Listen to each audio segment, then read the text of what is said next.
Эрүүл мэндийн даатгалын ерөнхий газар үзүүлж байна. За та бүхэнд өдрийн мэнд төргий. Эрүүл мэндийн даатгалын ерөнхий газраас лав гар бүрийн 13 цаг 30 минутаас эрүүл мэндийн даатгалын сангаас зардлын төлбөрийг хариуцдаг тусламж үйлчилгээнүүдийн талаарх мэдээллийг бид та бүхэнд хүргэдэг байгаа. За өнөөдөр эрүүл мэндийн даатгалын ерөнхий газрын тусламж үйлчилгээний чанар төлбөрийн хяналтын газрын дарга оюун цэцэг оролцож бид хоёр өнөөдөр та бүхэнд эрүүл мэндийн тусламж үйлчилгээний чанар төлбөрийн хяналт ба үр дүнгээс энэ мэдээллээр мэдээлэл өгөх гэж байна. Танд өдрийн мэнд хүргэе. Өдрийн мэнд. За тэгэхээр одоо ингээд шинэ он гарахад хэдхэн хоног үлдсэн байна. Энэ жил бол манай эрүүл мэндийн даатгалын ерөнхий газрын хувьд бол маш онцлог жил болж байна. За маш олон жил нэг тогтолцоогоор явж ирж байсан эрүүл мэндийн даатгалын тогтолцоог бол энэ жил өөрчилж эрүүл мэндийн даатгалд бол маш их шинжилэлт сайн ажлууд бол энэ жил их болсон. Тэгээд яг одоогийн байдлаар эрүүл мэндийн даатгалын сангаас хичнээн төрлийн тусламж үйлчилгээг санхүүжүүлж зүйлээд явж байна.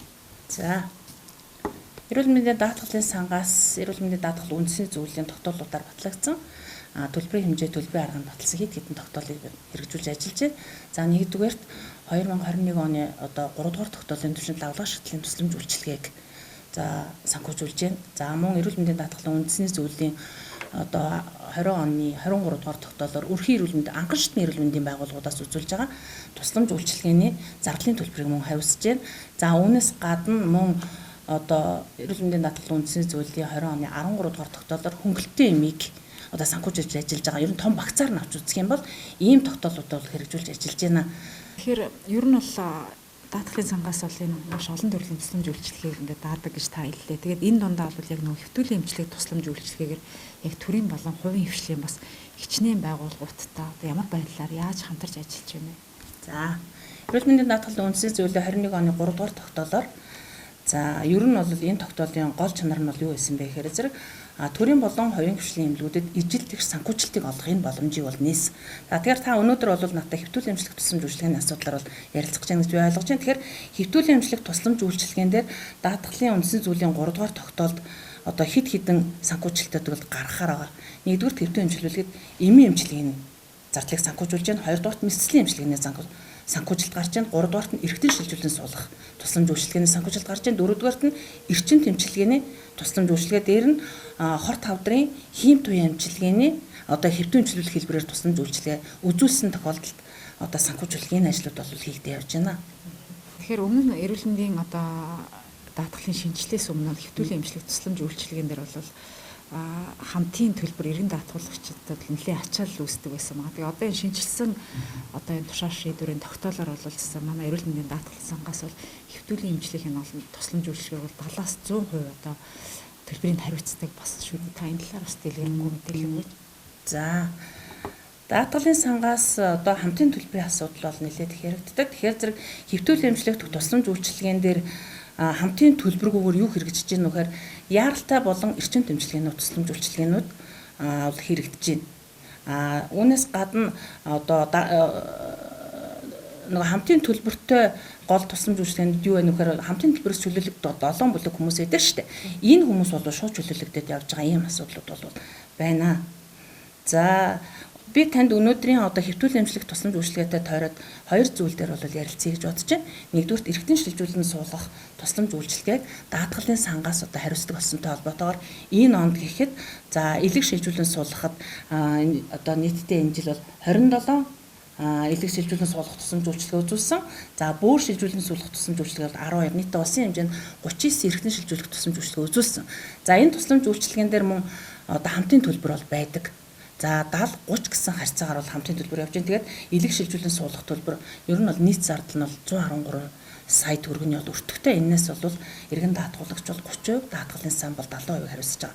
За бөөр шилжүүлэн суулгах тусламж үйлчилгээний хувьд бол мөн нийт зардлын хувьд бол 26.5 сая төгрөгийн өртөгтэй. Энээс мөн хамтын төлбөр 70-30 гэсэн харьцаагаар бол явж байна. Тэгэхээр ер нь бол энэ жил бол даатгалын сангаас энэ эргэтэн шилжүүлэн суулгасан 39 тусламж үйлчилгээнд нийтдээ 3.2 тэрбум төгрөгийн санхүүжилтийг бол даатгалын сангаас бол олгосон. За тэгэхээр энэ тусламж үйлчилгээг ямар эмнэлгүүд үзүүлж байна вэ гэхээр зэрэг улсын нэгдүгээр төв эмнэлэг бол бөөр болон элэг шилжүүлэн суулгахын тусламж үйлчилгээг бол үзүүлж байна. Үндсэндээ голлох ийм байр суурьаар ажиллаж байна. За хавдар судлалын үндэсний төвдөр элэг шилжүүлэн суулгах энэ тусламж үйлчилгээг бол үзүүлж ажиллаж байна. Тэгэхээр энэ нь бол эргээд өмнө нь бол хүмүүс яадаг байсан гэхээр зэрэг энэ урсгал бол гадшаа байсан. За тэгэхээр зэрэг энэ 3 дугаар тогтоолын хүрээнд маш өндөр зардлаар энэ тусламж үйлчилгээ санхүүжилсэнтэй холбоотойгоор манай эрүүл мэндийн байгууллага бол одоо дотооддоо хийх нэгдүгээр тийм боломж байсан. Хоёрдугаарт иргэн даатгуулагчид гадшаа яваад за зөвхөн тусламж үйлчилгээний зардалд одоо 100-аас 150 одоо сая төгрөг зарцуулдаг байсан энэ тусламж үйлчилгээг одоо энэ тийм ээ өөрийн одоо орон нутагт хийх эмч мэрэгчнүүдийн чадвах бүрдсэн ийм тохиолдолд иргэдэд бас ээлтэй юм тусламж үйлчилгээ болсон гэдэг ийм талаас нь бол харж байна.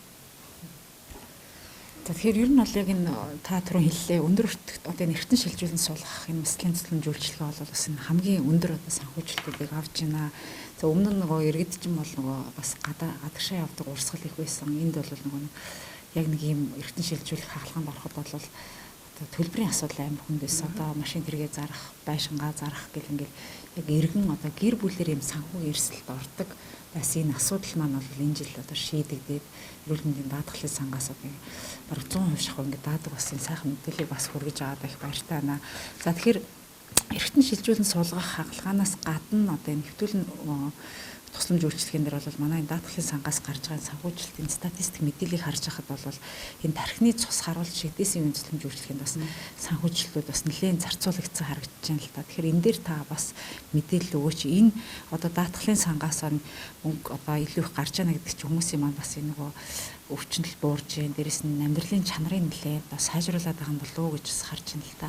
За 21 оны эхний 10 сарын байдлаар эрүүл мэндийн байгууллагуудаас тархины одоо цус харуулт шигдээстэй холбоотойгоор 2863 одоо даатгуулж үзүүлсэн тусламж үйлчилгээнд дээр нийтдээ 1.8 тэрбум төгрөгийн хэмжлэг одоо манай байгууллагад ирүүлж манайх энэ дээр чанар төлбөрийн хяналтыг хэрэгжүүлснээр энэ одоо тусламж үйлчилгээ санхүүжүүлэхийн ажиллагаа хийгдсэн. За тэгэхээр манайхан зөвхөн одоо тархинд цус харваад очихоор нь хаалгаа хийдэг гэж ойлгодог. Гэтэл даатгалын сангаас тархины одоо цус харуулж шигдээсэн үед амбулаторийн үзлэгийг санхүүжүүлж байна.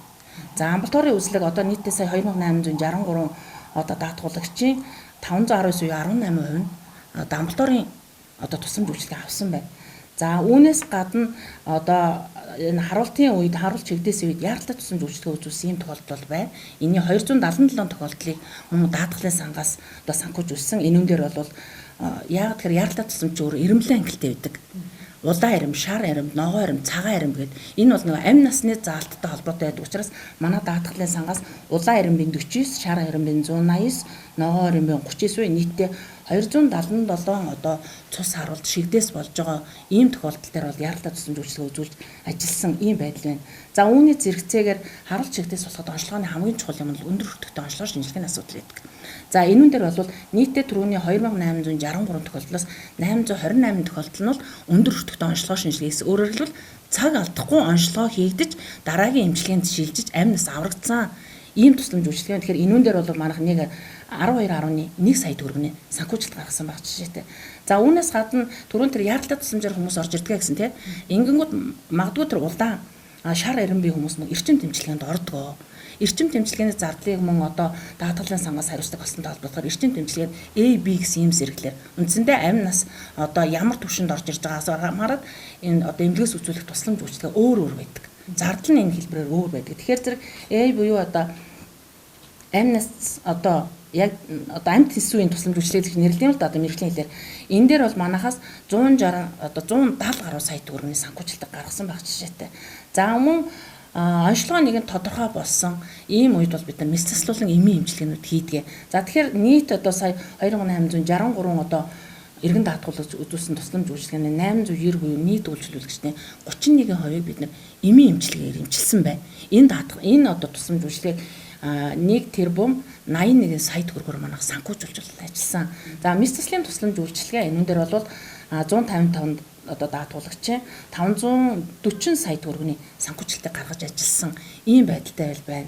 Тэгэхээр зэрэг хүмүүс зөвхөн одоо мэс заслийн тусламжид одоо санхүүжилт гаргадаг гэвэл үгүй бүх одоо эмнэлгийн тийм ээ түвшинд байгаа санхүүжилтийг гаргаж байгаа. За тэгэхээр энүүн дээр одоо хэвтүүл эмчлэх тусламж улсын хэмжээнд хувийн болон төрийн эмнэлгүүд бүгд үзүүлж байна. Хувийн хвшлийн эмнэлгүүд мөн давхар энэ үзүүлж байгаа. Манайхаас яг адилхан төрийн эмнэлэгт адилхан зардлыг бол аваа явж байгаа. За төрийн эмнэлгүүдийн тухайд болох юм бол улсын 1 2 3 дугаар эмнэлгээс гадна аймаг дүүргийн нэгдсэн эмнэлгүүд энэ тусламж үйлчилгээг бол үзүүлж ажилладаг. За нэгэн одоо таатай мэдээллийг хэлэхэд за энэ тархин дээр хийгдэг одоо харуулт чигдээсэн үеийн мэслийн тусламж үйлчилгээ манай орон нутгийн эрүүл мэндийн байгууллагууд үзүүлж байна. Энүүн дээр ялангуяа Орхон аймгийн бүсэн онцлог эмчилгээний төв, Завхан аймгийн нэгдсэн эмнэлэгт одоо харуултын үеийн мэслийн тусламж үйлчилгээг үзүүлсэн ийм байдалтайгаар бол ажиллаж байна. Тэгэхээр энэ юу хэлэх гээд байна вэ гэхээр зэрэг эрүүл мэндийн технологи тийм ээ бүх шатнд одоо ингээд хүртэх боломжтой хөдөөний иргэд заавал Улаанбаатар руу ирж тусламж авах гэхээсээ илүү